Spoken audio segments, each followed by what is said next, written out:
Ladies and gentlemen, boys and girls, it's that time of the week. Can you believe it's week 10? Like, where has the football season gone? And we keep adding and detracting from our panel here on winners and losers. Now, to the guys that are currently assembled, you got work to do because last week we were 3 out of 4 in our power plays, and a bunch of other winners were picked across the board as well. Will Heflin, welcome back, brother. As I go through the panel here, Will, how you doing, brother? Good, my man. How are you? Are you recovered after the Tony Vols to Josh Elander news? Are we ready to lock in here? Yeah, we're dialed in. All right. We got a newcomer. His name is William Patteson. He hosts the Playbook over at Fan Run Radio. I'm an admirer of this young man's work. He's from the University of Tennessee School of Broadcasting. He's got some talent right now because as we air on the app Friday afternoon at Calhoun's on the River, he's currently doing his show. William, tell us about your show before we do anything else. You're in 2 places at once, man. How'd you do that? Hey, well, that's the life of a broadcaster. You gotta pick up the phone when they call, and really excited to be out at Calhoun's on Friday. It might be today, I guess, when it's going live. But Yeah. On the Playbook, we talk all Tennessee, and one thing I really like doing is breaking down the wagers and finding our best bets. College football is my thing, so I've had 2 straight years of being plus 12 units a season. We're on track to do that again this year, so hopefully I can provide some winners this week. Go! Nashville Lee, talk to me, brother. What's your level of fired upness heading into this weekend? Man, I mean, it's, trying to keep it even keel, never too high, never too low, man. We had a really good week last week, but in this business, nobody really cares about last week. It's all about what the next bet is. So. Yep. It's what's in that what's in that windshield. Brian Hartman, I knew last week on here. I knew it. I told you in real time, man, you were having a great week, and you knocked it out of the park, brother. Well, it's probably time to fade me then if I did so well last week. I have been getting a little bit, had a midseason, I guess not a slump, but I had a beginning of the season slump, then a midseason, I guess, a boost. So I guess we're hopefully going to avoid an end of season fade. I can't believe 2 out of the 3 college football months are gone. Just like that. Yeah, it's just like that. And so over. Much interesting football in front of us, so much great stuff. And the more we know about the sport, the more unanswered and more answers we're going to find here. It's like looking under rocks constantly as we're presented by Dos Equis, Lager Especial, Golden Pilsner style beer made from the choice of hops, nuanced composition, smooth, clean finish. Party guest always invited, never, and I mean ever, ever, ever overstays his welcome. We wouldn't like that now, would we? And there is a Dos Equis lager for you. And I'll tell you more about that as we go along. Only 131 calories per serving, and only very, very light on the carbs as well.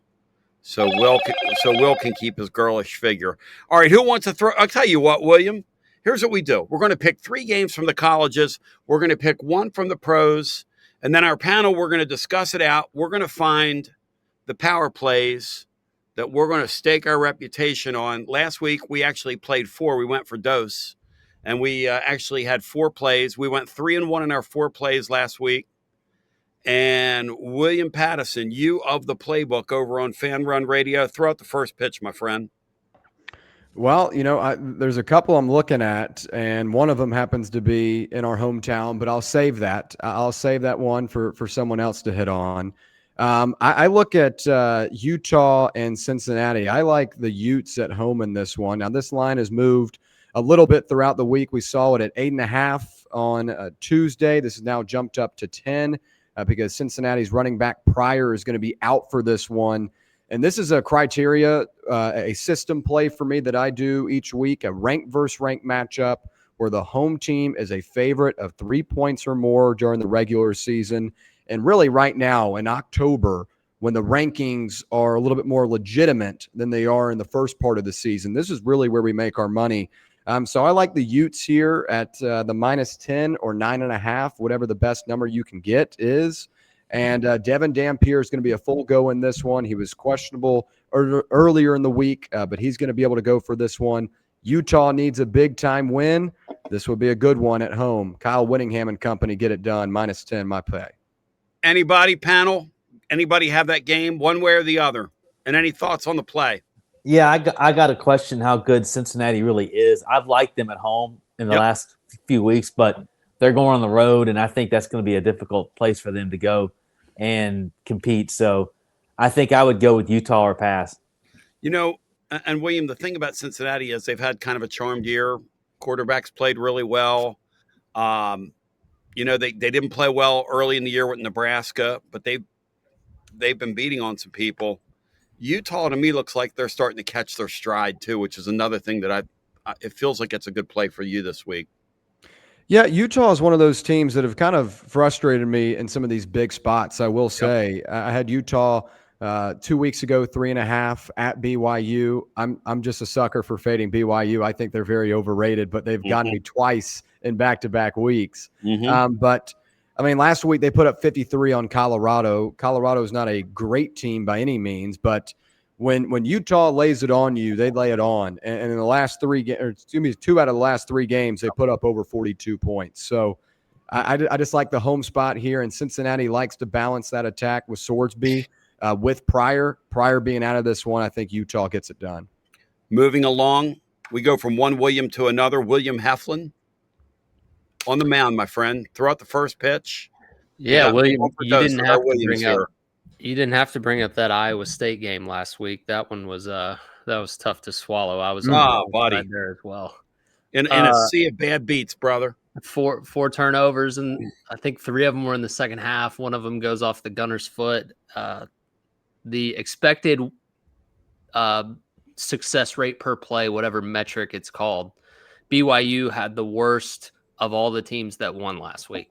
Anyways, moving right along, same actual spot as William, just a different reason. I don't necessarily call this a system play, but I'm going to fade Vanderbilt going down to Texas. Texas, this is scary, but they're catching, or they're laying 3 at home in a ranked matchup against Vanderbilt. I actually kind of like the fact that it's going to be a backup quarterback. And here's why. This isn't any sort of handicap, Tony, but this is just something that's happened to me. And sometimes the juju is what the juju is. I had a run a couple years ago where if I faded a backup quarterback, even a third string, it was like 6 in a row where they just played out of their mind and crushed me. Ever since then, if I bet on a backup quarterback, last week the Ravens, if I bet on a backup quarterback, it's been great. I don't know why. There's no rhyme or reason to it.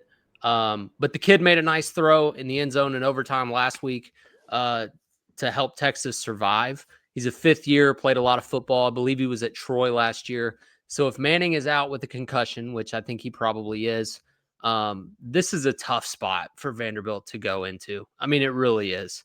I do like Vanderbilt as an underdog. I don't think 3 is enough in this one. I think Texas gets it done, able to kind of keep their playoff hopes alive a little bit. A lead, is the air come out of Andy this week? You in Nashville? Is that your expectation? I mean, I haven't found anybody like Vandy this week. I don't know. I think Arch is going to play. I mean, I could be wrong, but I really don't think I don't really think it matters. Like, it doesn't really matter, like, to the point spread, honestly. Like, I really don't think it does.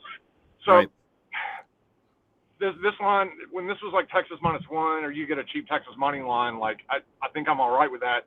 Now if this is at 3, like, I like Diego, man. He's an underdog god. Like, before we even got to Vandy, like, that's all we did. We just automatic. You play Diego when he's getting points. Their offense looked really bad last week against Missouri. Like, that's my sticking point with this is they could have some trouble offensively here if Texas stops the run, and then Vandy gets kind of stuck in the mud here. I think it's a really ugly game. I don't see neither offense really getting going here. So, but if it's all about numbers, if I'm going to get 3, like, I think I'm going to end up being on Vandy here. Well, it was 1.5 -120 early in the week. Yeah, I think that matters, especially like a game with a low total like this. Like, it's about price. If it ends up like the Oklahoma game, though, I could see it playing out that way.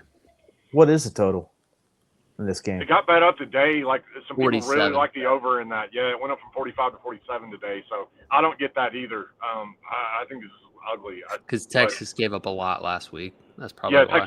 Texas defense has been slipping the last couple of weeks. They've been giving up some points of yards. I mean, I do think the spot is Texas here. Like, I get why people like them. I'm just not really in the I business know. of San Diego getting points. They also I'm haven't kinda been with at you, home Will. in over a month. So Hey, guys, Yeah. I'll tell you this. You go to Texas and win, all of a sudden you're in the middle of that Heisman Trophy race. That's the truth, William Patteson, isn't it? I mean, it's a big opportunity for this kid here. Big Yeah. opportunity.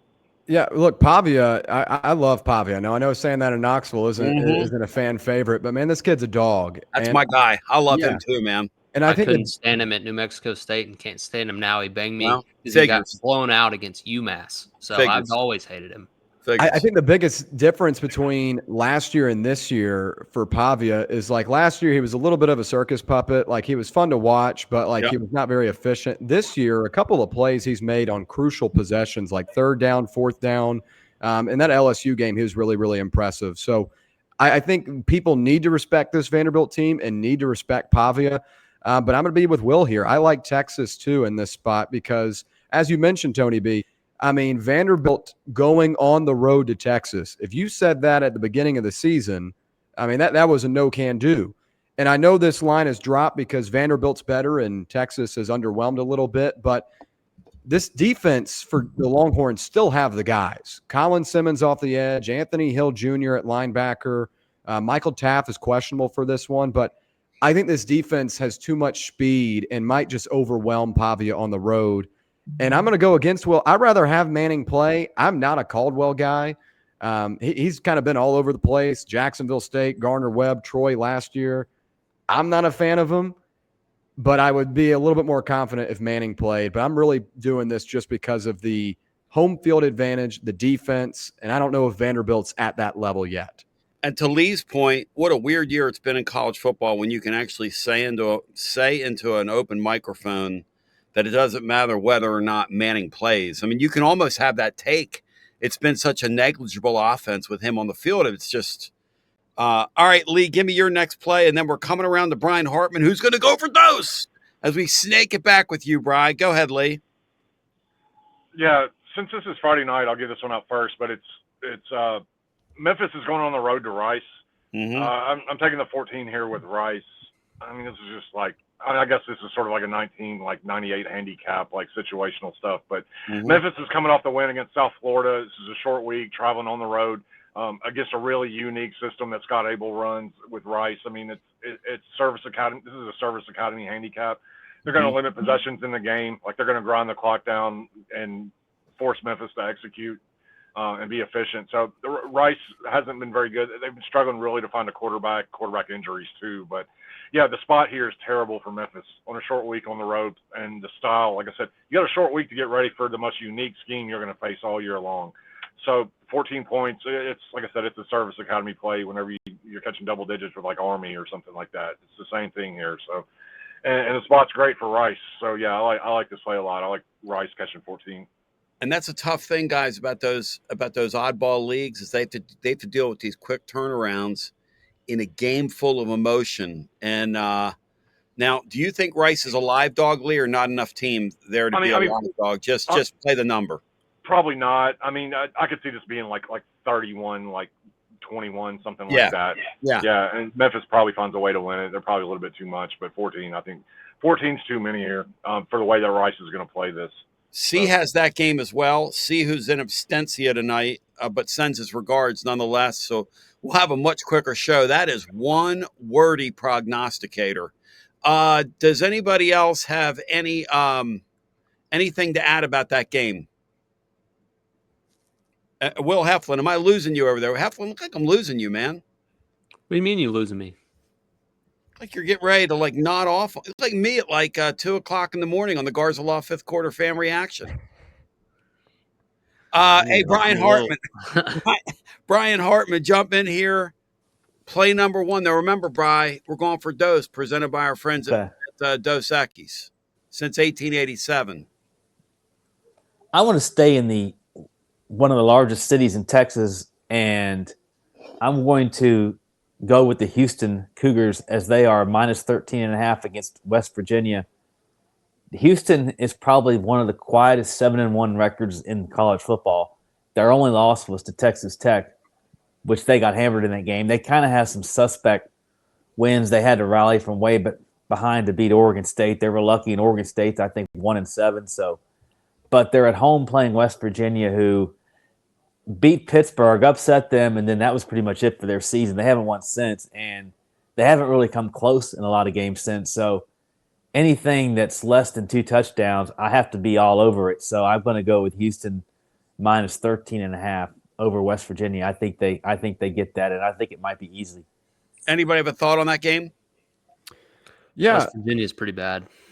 Yeah, West Virginia's been really bad this season. I will say they put up a good fight last week against TCU, and TCU offensively is pretty strong. But outside of that one, they've lost every game by at least 14 points, and many of them above 20. So I like Houston too. That's a good point. I mean, they're quiet. 7-1. Connor Wiegman, the former Texas A&M quarterback's done a good job.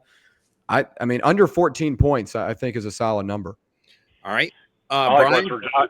I like West Virginia. I don't like this for Houston. Like, they just knocked off Arizona State last week. It's like a 7-point dog. Like, West Virginia, like I said, they played much better last week against TCU. They changed quarterback. The Scotty Fox kid threw for like 300 yards, 2 touchdowns last week. I think he's much better than what they were rolling with.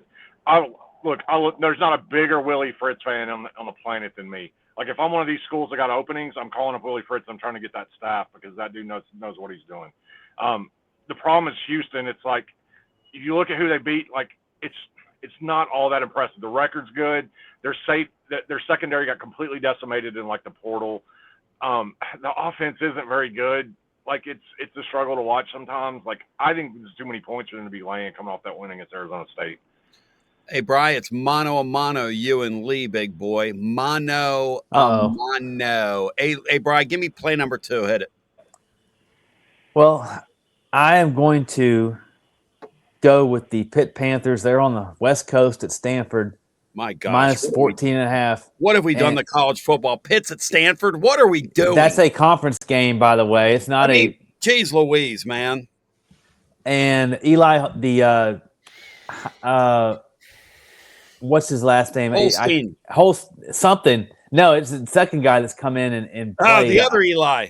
Yeah, he's come in and they made a quarterback change and they've been red hot since. Yes. They've been kind of a cover machine here recently. They were an underdog at Florida State, and they went and won that game outright. They've pounded the other teams they played, and they've actually got a 3-game gauntlet that will consist of Georgia Tech, Notre Dame, and Miami. I don't think in that order, but I think they're a real threat to Notre Dame in a couple of weeks playing them at Pitt.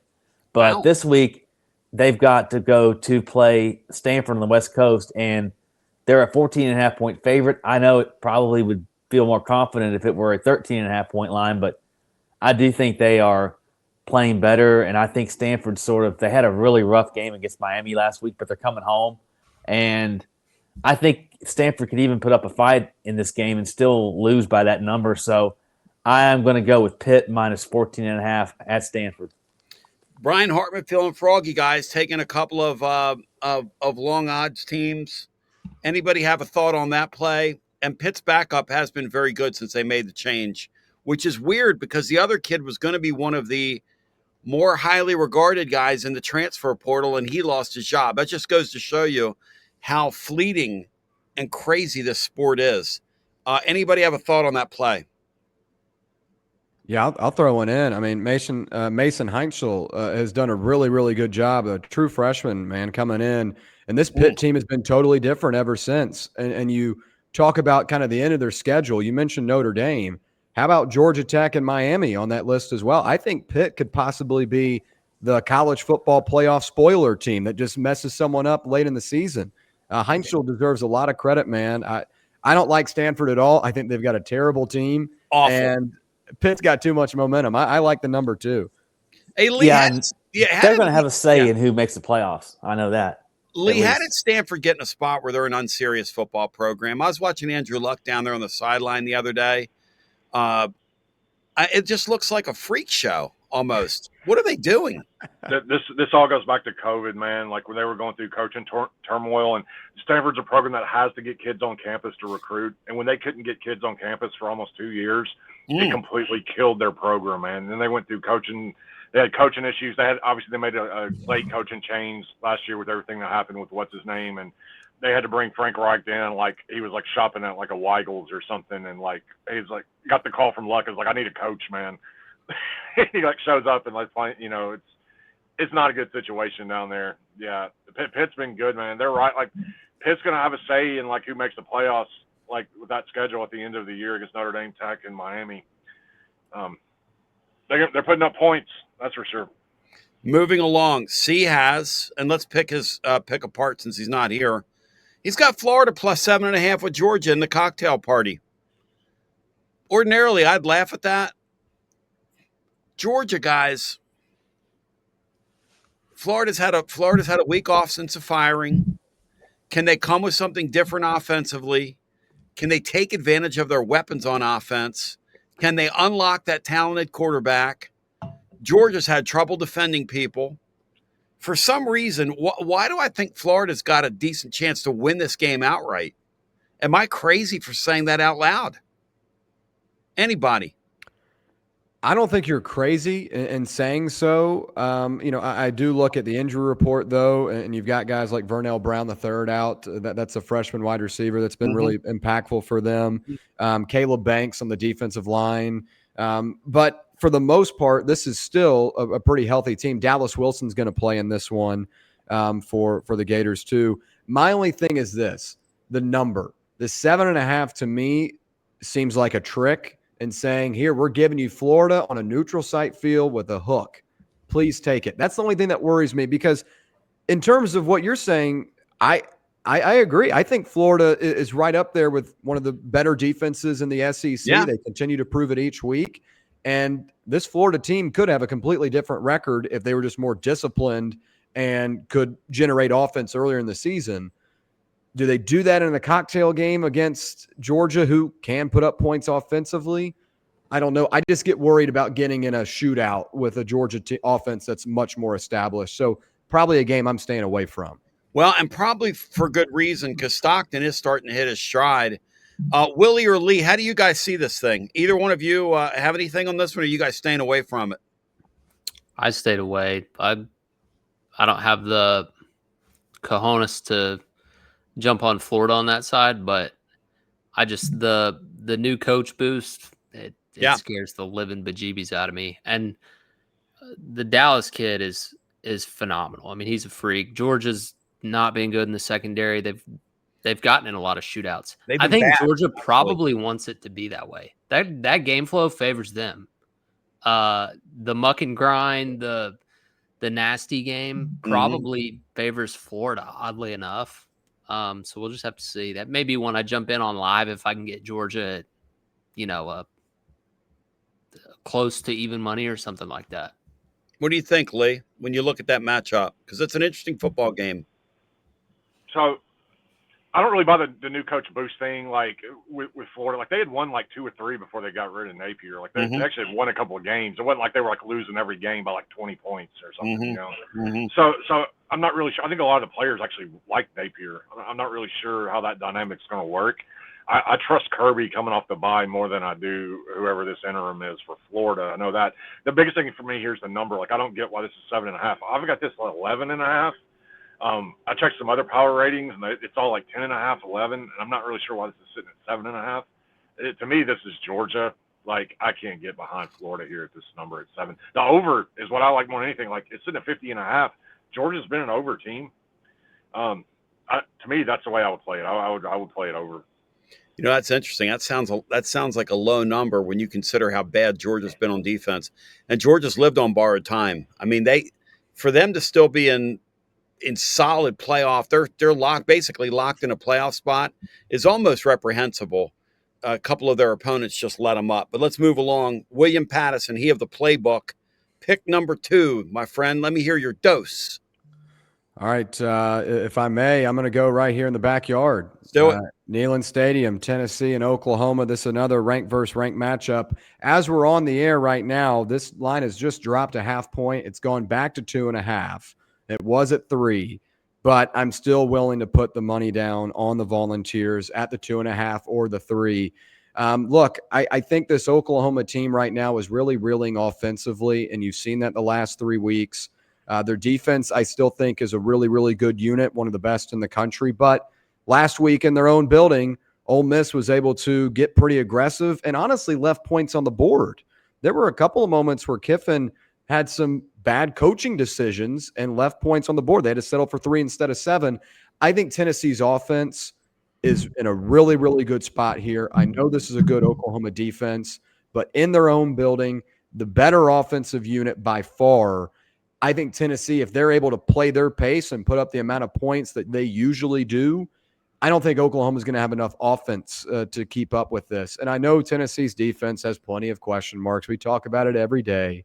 But Mateer just does not look like the same player. 304 yards a game before the injury, just 190 post-injury. Atrocious now. Yeah, I feel sorry for him. What are they? I do too. Was he out? Why would you stick him out there? Why would you continue to put that kid out there? How much must you hate your backup quarterback to put him out there? That's the thing too. Like Hawkins isn't bad. Right. And, he played well. Granted, it was Kent State when they threw him out there. But Mateer said earlier this week, it's not the thumb. It's more so just reading the defense and making poor decisions. But it seems like he's just missed a step. But I will say, if he's not able to get it done in the air, maybe this Tennessee defense isn't able to contain and he's able to get it done with his legs. Right. But I still think Tennessee by a touchdown in this one. I really do. I just think that the night mode dark mode at night, prime time slot, give me the Volunteers at less than a field goal. The pace right now that as we speak that you're setting down at Calhoun's on the river as we speak, how are we doing this? It's like magic. Going through time traveling, as it were, splitting yourself in half for Vol Nation. As by the way, Fan Run Radio Live, if you're listening to this on the app after my daily show, out there till 6:00 Eastern time tonight. So get on down and support all the programming that's going on down there and take part in the great celebration leading up to the Oklahoma game. And then we're going to be playing music down there from 6 till 9. And I'd like to see young Will Heflin down there shaking his bonbon. Heflin, what do you think of this ball game? You look ahead to the Oklahoma game. What do you think? A movable force meets a stoppable object. So the matchup for me is the Tennessee defense against the Oklahoma offense. That's what we focus on. You got 2 really good units on the other side, Tennessee offense, Oklahoma defense. I think that one's going to be a trade of blows. Tennessee's going to have to rely on the big play. You're not going to throw together drive after drive on Oklahoma, but Tennessee's going to score, right? Sure. So they'll get a few good drives. It's going to be, or a few good plays. It's going to be about converting in the red zone. But it really for me is just how many stops does the Tennessee defense get versus how many winning drives does the Oklahoma offense put together. And I've kind of been on the fence all week. I think that Colton Hood is a huge deal playing for Tennessee. Yep. So I lean Vols right now. I typically don't ever bet on them, and not gonna bet on them in this one. Mix your business with your pleasure. Lee, if I forced you to play a side here, or have you played a side, where are you going here? Because I know Brian likes the Vols a lot. Yeah, I laid 2.5 earlier in the week. Now that this has gone back down to 2.5, I would buy them now. Even though I know some sharp people that do like Oklahoma, I'm not there. I'm lower than the market is on Oklahoma, by several points actually. Like the defense is really good. They're going to get some tackles for losses. The defensive line is the best that Tennessee's played. Like I give them that. Yeah. But I think the Tennessee offensive line is going to be able to block them up enough that where Tennessee's going to be able to make plays down the field. Ole Miss, I thought Ole Miss soundly beat them last week. I thought the score wasn't really indicative. And I think Tennessee's got better playmakers than Ole Miss does. I try to tell people all summer, like, to chill out on the John Mateer stuff. Like, I'm telling you, he likes to play YOLO Superman ball. You go back and you look, there's like 4 or 5 games last year where the kid wasn't good, man. He makes bad decisions. You did say that. All I'm hearing about is like the thumb injury. I think that the thumb stuff is an excuse. Like, the kid never made good decisions.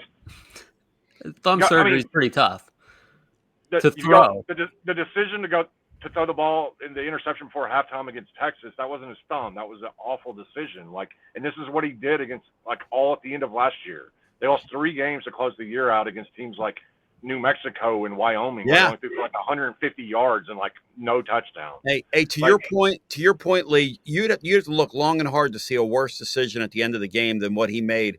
Trying to throw, he might have had a 10% chance of completing a pass downfield in that spot against Ole Miss last week that he woefully overthrew. Instead of just taking the tight end that was wide open out in the flat, a veteran quarterback in this league cannot make that play. You're not going to win football games making losing plays like that. You're just not. I think he struggles to make plays within the structures of offenses. Yeah. It's all like one-on-one stuff. Like, and I don't think you're going on the road in this environment and you're winning a game playing like that. Right. Like, and I'm not saying the thumb injury is a total non-factor. That's all I hear about when people talk about it. When the truth is, half the games he's played the last 2 years, he's made awful decisions in all kinds of games. Yeah. And I respect the kid. I think he plays tough. He's fun to watch, but this isn't. I don't think you're walking into Neyland on a Saturday night and you're going to win a game playing like this. That offensive line in front of him is horrific. Like, I think they're in his face all night. This is the one game I've really liked for Tennessee from the start of the year, and I think it's set up really good for him here. So I think 2.5 is a good number on Tennessee. I'll tell you one thing, guys. Tennessee loses this game, and they give up more than 31 points, they might have the worst defense I've ever seen in my life here. And I saw asking for this guy to walk in here and look like a Heisman. That's exactly right. Let's move on. Now that is the one thing when being around here as long as I've been here and seeing some of the stuff I've seen. And Lee, you have to admit that table is set for that kid to come in here and run around on us. Trust me. There is no doubt that's true. There is no because our defense sucks out loud. Yeah, I don't trust his defense at all. No. Don't get me wrong. Like, I do think they're going to be able to put points up on the board. I just don't think they can keep up. I don't think they got the offense to do it. Like, he's like I said, too many mistakes. As opportunistic as this Tennessee defense has been, I think they can pick him off a couple times. And I think this is a good number on Tennessee at 2.5. And Bronny, I know you love the Vols, so we'll move along. As Bronny picked them today over at tclub.team. William Heflin, your second play. Go for Dose, my friends. Presented by our friends at Dos Equis. Since 1887, laying it down. The Lager Especial's awesome. The Ambar is great as well. There's a Dos Equis for you. Go ahead, Will. Well, since 1887, this guy's been a winning football coach, but not this year. It's been brutal. And you got about 2.5 hours to get this one in because this is Friday. As you're listening live at Calhoun's. Yeah, we're taking North Carolina to win an ACC football game. Catching 2 points, you don't need them. North Carolina on the money line. They are 2 fumbles in the end zone away from being 2-1 in ACC play. Syracuse has averaged 13 points, Tony, since losing the starting quarterback, Angeli. Is that how you say his name? That's right. Anyways, backup has not been good. North Carolina, after the horrid start to the season, they looked awful. I'm not putting that away. They've gotten better and better, and people haven't paid attention to them as much, and they've just quietly been more competitive. They get the lefty Lopez back, Gio. He ain't been playing bad, Tony. Leave the points at home, North Carolina money line. I love that pick, guys. You talk about a team that's playing really well right now. Now, the record's not showing it. William, that flies in the face of your model. You're not touching that game, are you, William? Not on my court. But it is interesting, right? Because they're playing better. But I will say, I watched Virginia, North Carolina last week, and as Will is saying, I mean, North Carolina was a 2-point conversion away from winning that one outright and beating a top 25 team. But honestly, I like this play even more because I don't like Syracuse with Ricky Collins. Ricky Collins is not a good quarterback. They really are missing Steve Angeli, who obviously we saw at week 1. But, I mean, he's a solid quarterback. Ricky Collins is not. And I'd honestly take Syracuse or go against Syracuse just because Ricky Collins is playing at quarterback. I like North Carolina too. Yeah, he kind of blows. Nashville Lee, give me your second play to go at Rice plus 14 with Memphis. Yeah, I'm gonna go to let's see. We got Texas Tech's going on the road to Kansas State. I'm on Kansas State here plus the 7.5. I think there's some 7.5 still out in the market. See if you can find it. But yeah, I like this play for Kansas State. Like I don't know. I'm not crazy about this spot for Texas Tech. It's kind of a sleepy spot. That Kansas State's really kind of flown under the radar the last few weeks. They started playing much better football since their awful start to the season. Catches 7 points. They've got 4 losses. None of their losses are like by 1, and I think by 6. So they haven't lost a game by more than a touchdown. And yeah, Avery Johnson's playing really well right now. The quarterback situation with Texas Tech, like Aaron Morton's going to play this week, but you go back 3 years, man, this kid comes in and out of games more than anybody I can remember. Like he might play a drive, then he gets hurt. He's been hurt already this year. His backup, Will Hammond, who's actually a really good backup, he's out. Like so, if Morton gets hurt, they're kind of screwed here. So yeah, this is going to be a good game. Like I think Kansas State's very live in here. I got some Kansas State money line too. Anybody else have this game on their radar or on their card? All right, let's move along. Brian Hartman, your third play from the colleges, my friend. The colleges. I'm going to go with an underdog, and this is a team I've kind of ridden here recently, but Wake Forest is catching 9.5 in Tallahassee against Florida State, who's won one ACC game since in 2 years, and they're 0-4 in the ACC, and they're favored by nearly 10 points. Wake quietly has put together a pretty decent season. They are a 2-loss team, and their defense has not allowed more than 29 points all year, and that might be what it takes for Florida State to get that number. So I'm going to bet on Wake Forest again. They're a hot team right now. They're going on the road, and they got Florida State, who I think it's probably a roster talent thing is why that line is so high, where you expect Florida State to have that more. But I think Wake Forest has been a better team, and I think 9.5 is way too much. Now, Florida State, I realize this is a spot where they could put it all together and they could show why, but they just haven't been the same team they were when they beat Alabama. I don't think we're going to see that team again this year. I'd be surprised if we do. So I'm going to go Wake Forest plus 9.5 in Tallahassee. Florida State's effort on the left coast last time they were on a football field was a total embarrassment. No offense to them. And so somebody explained to me how Wake's catching 9.5 in this game. William, would you like to explain that to me? I mean, I'm kind of asking the same, but the thing with Florida State is like the talent is there. Yes. So it's like they're a much more talented roster, and I think they're a lot better coached. Like I'm not big on Wake Forest, though they've crept into some games. I mean, they took Georgia Tech to overtime. Yeah. Florida State was on my no bet list after the mollywhopping they took to Miami. So I've been kind of off of that radar for a while, but they have not played good football since really middle of September. So not bettable for me. Here's the thing, you guys. I'm a Joe. You guys get real into this granularly. The thing that the models can't predict, though, is who's unplugging at this time of the year. Will you guys grant me that? That's a big deal in this sport.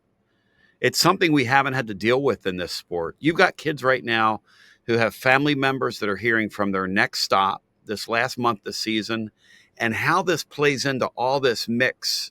And you're trying to guess as to what's real and what's not. Now that we have our handle on the sport, the last quarter of the sport, the last third of the season is comprised of unplugged teams or teams that are plugged in. And when I think of Florida State, I mean, the last time we saw them, they looked totally unplugged. I mean, completely unplugged. But to your point, they are much more talented than Florida State.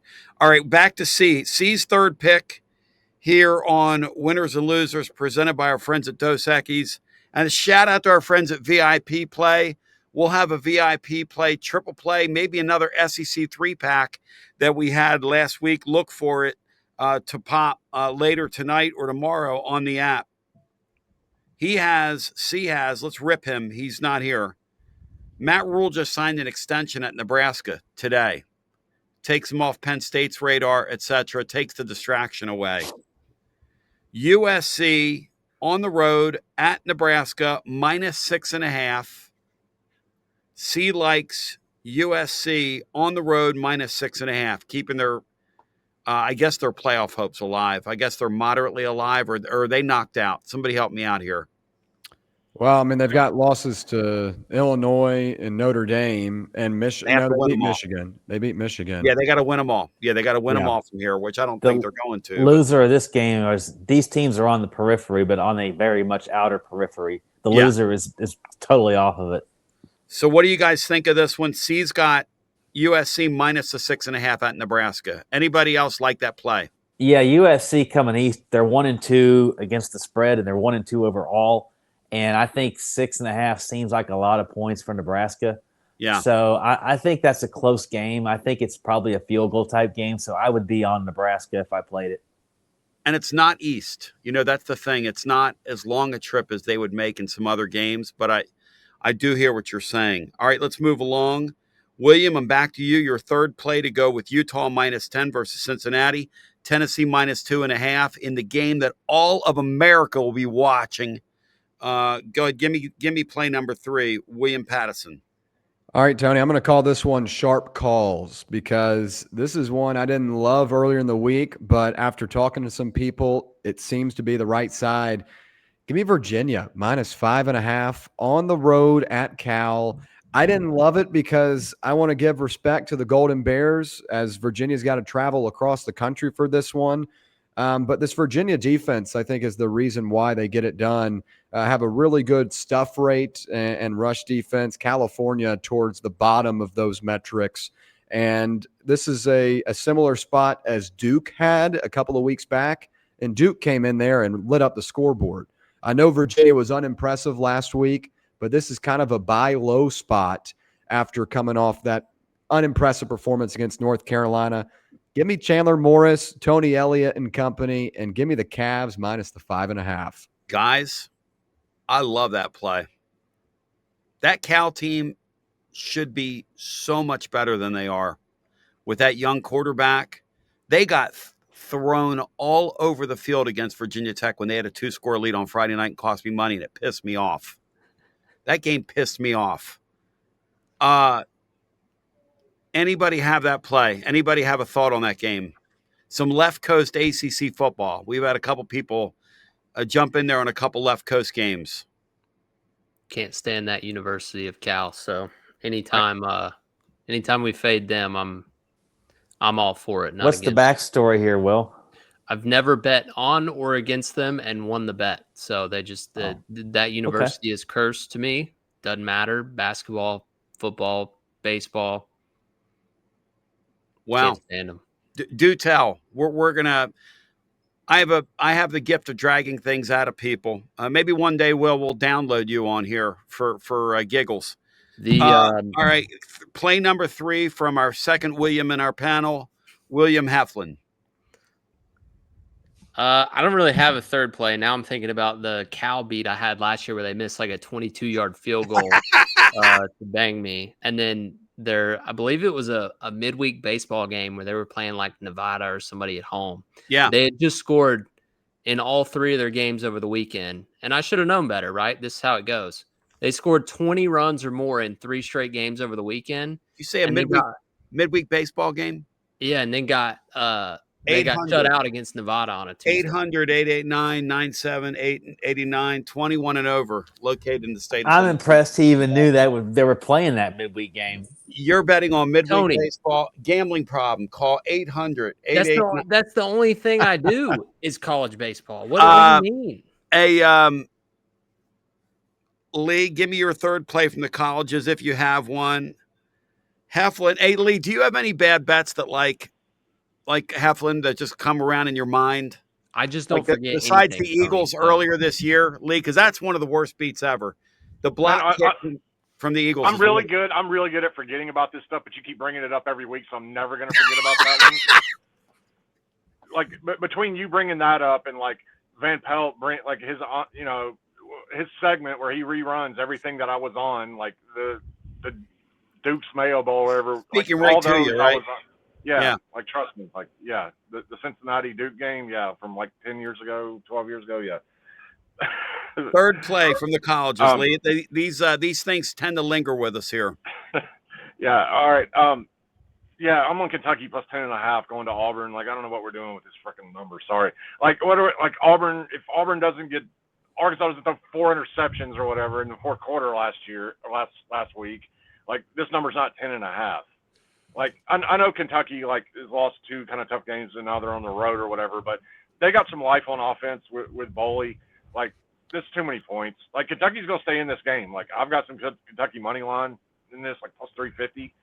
Like, they'll keep this game close. And Auburn shouldn't be laying 10.5 to anybody.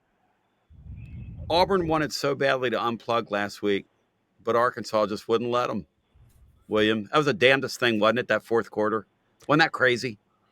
Hugh Freeze lives for another week. I honestly think this is a talented Auburn team defensively. They're Keldrick Falk is going to be a day 1 pick in the NFL draft, and I like this defense. The problem is their offense is so tough to watch. Ferocious. Oh, my gosh. Is Daniels going to start? I would assume so, and I'm not a big fan of Daniels either. I am a big Deuce Knight fan. I have been waiting for the Deuce Knight to rise, but instead we keep on getting Jackson Arnold and Ashton Daniels, who is basically the same version of Jackson Arnold, but just a lesser name. You know what I wonder, guys, down through the years, you see a coach who's about to get it. I think he's holding Deuce Knight as a card and doesn't want to play him. And doesn't want to play him. I've seen these guys do that. You can go to the boosters and say, hey, wait till you see this guy. I think Napier was in that same spot last year because they started Mertz to begin the year and they did this stupid, 2 possessions, 1 possession. Right. And then he bought himself some time because he didn't have a choice and Lagway looked the part. Mm-hmm. But I don't think he originally wanted him to play just so he could say, hey, hold the you card. Give me this guy's a 5-star, right? You got to give me a chance. I feel like Hugh Freeze might be doing the same thing. I'm on the same wavelength there. So here are our plays in the colleges. Well, let's not do that. Let's go to the NFL. Brian Hartman, why don't you kick us up the ranks from the NFL? Give me your play in the NFL, and if you guys got to quit hating on my Eagles in here. We're at a bye week, so you can't hate on them too badly this week. My Eagles are not lucky. My Eagles are a sound football team. I told you they'd roll last week, man. I told you said it. You told them. Well, and this C character, who's not here this week to defend himself, played Carson Wentz again with money, like with real money, not Monopoly money. I mean, what are we doing? Go ahead, Bri. I'm going to show off my maybe biased, but I like this game a lot. The Jags minus 2.5 at Las Vegas. They're coming off a bye where the last time they played, they just looked atrocious against the Rams. I think they bounced back against a very poor Raiders team in Las Vegas, and I think minus 2.5 is the play for the Jags. Hey, Brian, you can't see it right now, but William Patteson has a Jags mini helmet up. He's a fellow Jags fan. Oh, all right, William. Way to go. Signed by William. My guy, Trevor Lawrence. Let's go, man. Let's go. Guy. I usually have my jersey, but I've got a signed jersey from him too. But Duval, brother, I like that pick. Brian's loved the Jags since they've come into existence. Close to it. I went out to Smoky Mountain Brewery one day and saw Brian on Sunday afternoon. He was watching one TV right behind the bar, and he was the only guy staring at that TV. And I think the Jags were working on like a 2-win year that year, and Brian Hartman was there every week watching his Jags. That, he loves his Jags. So, Brian, I don't hate that pick. The Raiders are not a serious organization. I don't hate that play at all, not even a little bit. It's time for you guys to make a move if you're going to stay in that league. In the NFL, C likes the Steelers +3. He said he's on the Steelers +3 this weekend. William, what's your NFL play if you have one?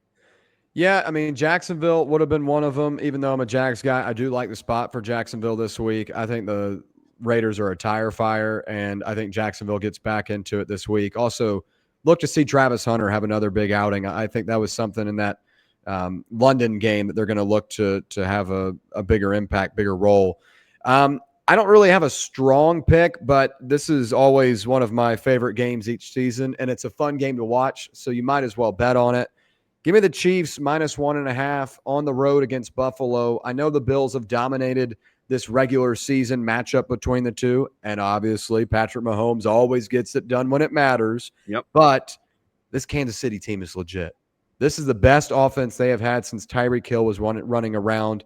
They've got the receivers. They've got the offensive line playing well. And Travis Kelce, I don't know what it was this offseason. Maybe he put a ring on it and started playing better. There we go, brother.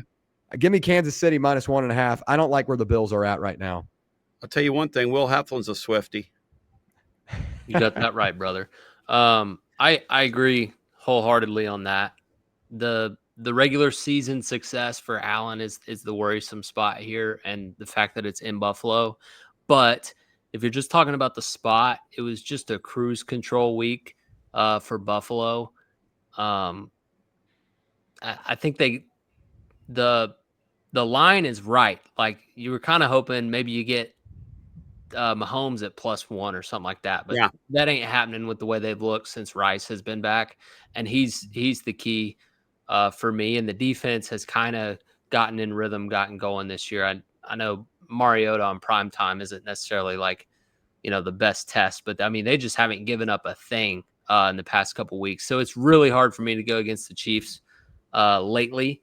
A team that is not hard to go against, but I'm going to go with them this week is on Monday in prime time, and that's Dallas, coming off just getting their doors blown off, and they really need a win. And they've got an Arizona team that's gettable coming in. The offense has been unbelievable. I think Dallas has a guy or two on the D-line and a guy or two in the secondary that missed last week that they may get back this week, so I'm keeping an eye on the injury report. It's not Diggs, but maybe Bland or somebody like that. And they've ran the ball really well. And Kyler Murray's been out. Not 100% sure if it's going to be him or Brissett. I don't really care. I just think it's a good spot for Dallas. The offense is so good, they're going to win half their games this year. They're kind of going to be the Steelers. Yeah. They're gonna give up 40 1 week, but if they can get a couple stops, especially early, then Dak has really played at such a high level. So it's kind of a spot play for me, kind of a line play in Dallas under a field goal. Why not? I'm an Eagle fan. I can't believe I'm saying this. Dallas type of team, they get in the postseason, they could scare you with that offense. Yeah, they could scare you. I mean, they could scare you. And they're not good, though. No. And the thing about the secondary last week is they had a UFL secondary out there, and they got ripped apart. That was called non-competitive. Lee and I have talked about this off the air. The problem the NFL has is so many non-competitive games compared to its collegiate counterpart. I mean, the NFL is really, really in a tough spot right now with having so many teams that just kind of suck, and the games aren't very good. I mean, no offense to the Tennessee Titans, but what are you trying to do? Like, what are you trying to grow your sport?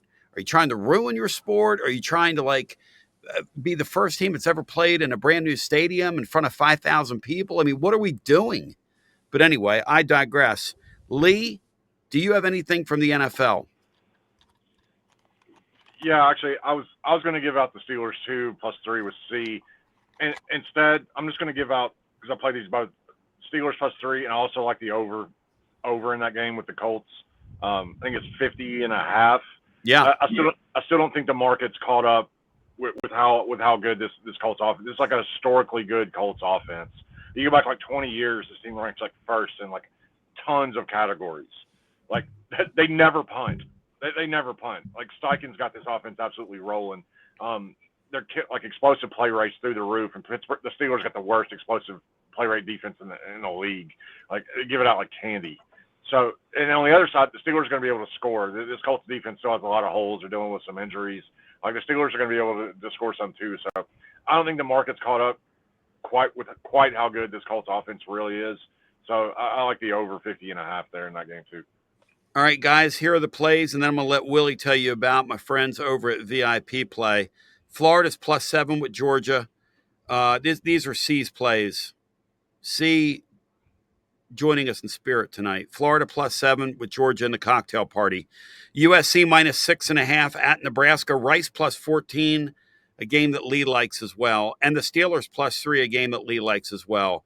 William Patteson of the playbook with William Patteson of the Bow Thy Head When You Say Thy Name, future radio Hall of Famer, likes Utah -10 with Cincinnati. Tennessee -2.5 tomorrow night in the house that the General built right on the Tennessee River. Virginia -5.5 at Cal. The Jags -2.5 out in Las Wages against the Raiders. William Heflin has Texas -3 versus Vanderbilt. North Carolina +2 with Syracuse. Lee has Rice +14 with Memphis. K-State +7.5 with with Texas Tech. And don't laugh, Kentucky +10.5 at Auburn. Brian Hartman, who's been red hot, for those of you keeping score at home. Houston -13.5 with West Virginia. Pitt -14.5 at Stanford. Wake +9.5 at Florida State. And his Jacksonville Jaguars -2.5 on the road in Las Wages. And Lee has the Colts Steelers +50.5, by the way. All right, guys, let's go for 3 picks here as we go for Trace. But before we do that, I'm going to have a 3-pack play out of the SEC because there's some great SEC stuff this weekend. Will Heflin, tell me about it over at VIP Play. What we have swinging this weekend? Well, we got a sweepstakes going on that started yesterday on Thursday. The last 2 winners have been from Knoxville. Been some cool guys. Got $500 in bonus bets, both of them. So this weekend's sweepstakes, the winner can choose to go any NFL game for the Titans in November, or any NFL game up to, I forget what it was in ticket value. You can just take it like to cover up to whatever your expenses are travel wise, or you can go to the Titans if you want to watch that, or you can take $500 in bonus bets. So pretty neat deal. The guys have been excited for that, but we'll have your triple play up. We've got a fan run or had a fan run Thursday night football. Same gamer that we boosted up last night. Let's go. So we'll have you can create your own and get your profit boost this weekend as well, per usual. I think we're doing a UFC boost as well. Boost up your UFC parlays, but got to be 21 in Tennessee to bet. If you haven't signed up and you want to, use code TNTony, use code FANRUN, or use code TNVIPS.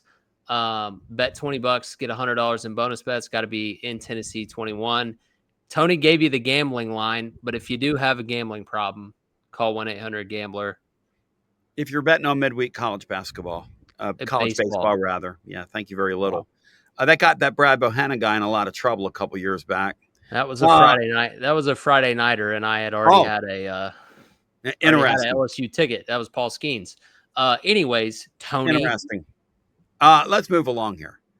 All right, let's find some games here. Guys, what jumped out at you guys? I like that Rice +14. I like the Friday night game. Let's get one out of the way tonight. What do you all think? Rice +14. Yeah. Yes? Yes.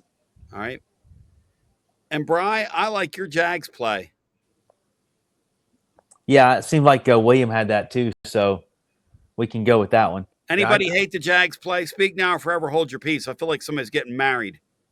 Good bounce back for the Jags. Duval. In London or Germany, wherever they were. That, again, I'm back to this. That Raider franchise, that's just not a serious. I don't know what they're doing. That's just not a serious franchise. Moving along. Lee, what else jumped out at you off the card of anything that was mentioned? Tennessee. Let's do that. I mean, honestly, like I'm not trying to be a homer. Like I rarely ever like talk or give out really Tennessee, but this is the one game like I had circled for them this year. Let's do it. I think it's a really good number. Like only laying less than a field goal at home.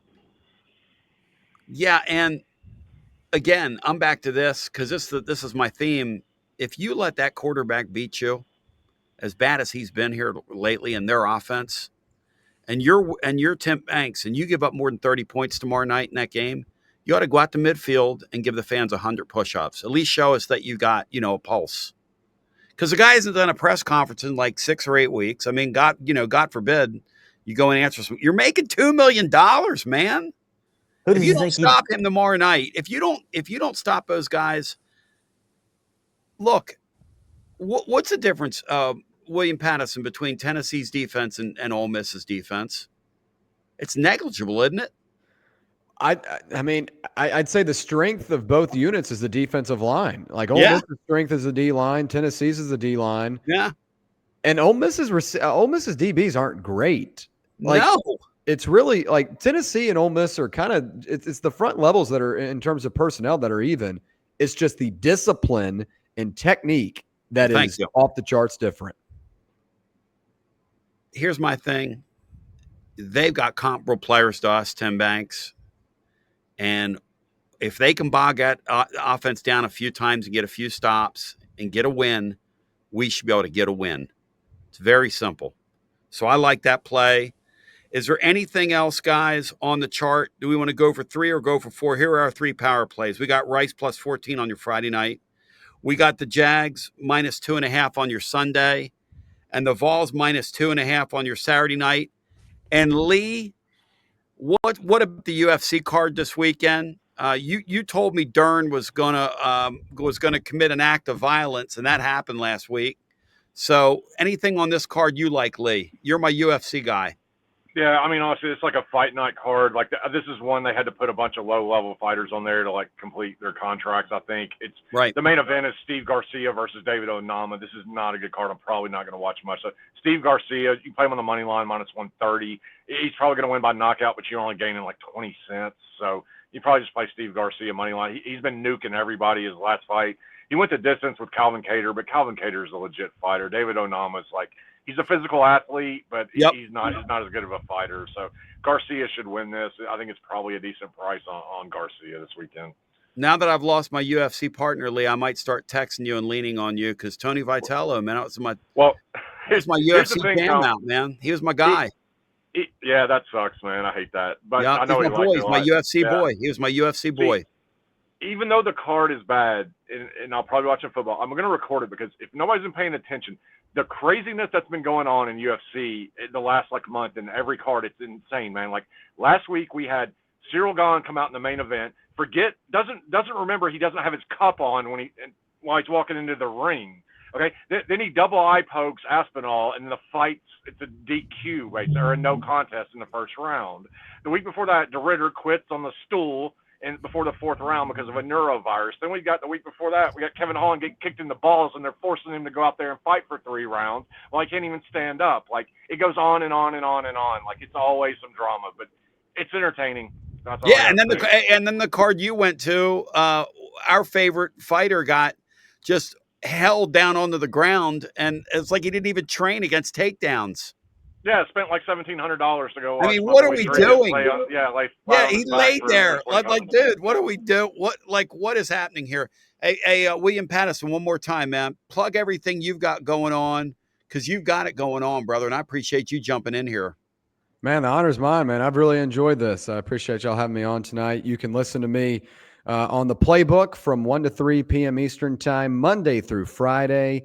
On Fan Run Radio, whether it be the app, on the local dial, or on the X/YouTube live stream. However you want to listen or watch, we've got you covered. The Playbook presented by VIP Play. Checking me out on Fan Run Radio, and really enjoyed today at Calhoun's. It's been a great time. Yeah, there you go. I like that. He's enjoying himself at Calhoun's as we speak. How are we doing this? I don't know. It's just magical. It's a mystery. It's like life itself, you know? Sometimes some things are just bigger than all of us. But Will Heflin, thank you. Appreciate you, man. Love you. Love your show. To William Patteson, love you. Love your show. Lee, good luck this weekend, man. Knock them out. Brian Hartman, stay hot. And see, what kind of picks are they, man? Come on, see, do better. Don't just throw together 3 picks for us. Do better, man. Till we meet again, for our friends at Dos Equis, I love you. I heart you, and VIP Play. We love you. We appreciate you. Thanks for the support and our constant admonition around here. Make it better where you are. And when it comes time to play these games, hit those winners, and do me a favor, stay away from those losers. Peace, and we'll talk to you next time.